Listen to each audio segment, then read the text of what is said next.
有民众检举苗栗西潭有草唔残哦，说鸟仔网相关的单位去勘查，嘛发现讲网仔是害死13只的鸟仔，其中阁有一只是保育类的台湾的长尾山牛。县政府是表示讲，这是因为要保护农作物，所以是无处罚。也毋过动保团体认为，有的地方政府会来处罚，因认为讲这应该爱通盘来做检讨。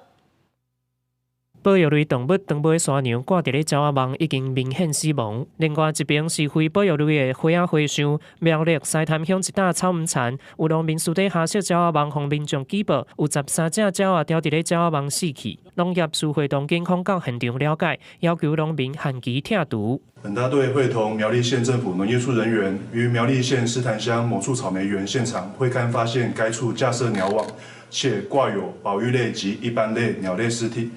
因本案鸟网未申请设置，主管机关当场限期裁处。目前如果保护作物，它是没有法规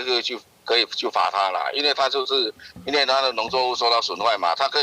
如果它可以举证的话，是没有法规可以罚的。农业署表示，农民起鸟网并无事先申请，也毋过考虑到是要保护农作物，目前未对伊开发。毋过，花莲县寿丰乡去年11月有养成业者伫咧溪湾设置鸟仔网，二级保育类鸬鹚掉伫咧网仔死去，互警方以违反野生动物保育法移送法办。另外，包括宜兰、台东拢有类似的事件，互开发地方政府裁罚出现落差。农业部去年函文不解说，强调违反野生动物保育法，应该以行为人故意做构成的条件，过失者无处罚的规定，应该以无罪推定原则办理。是故意的还是无意的？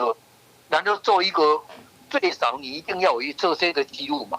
没有那么简单就全部就放松了，不是这样。包括那边还有很多鸟类是保育类的，应该要有所准备，不然的话没有这样的防备，可能未来还会发生更多的问题。动保团体认为，中央甲地方政府着了解农民敢是挑故意，也毋过农政单位也应该调查附近的鸟类生态，做出应变。若无相关的配套措施，可能造成更较侪鸟仔死去，造成生态冲击。公司新闻综合报道。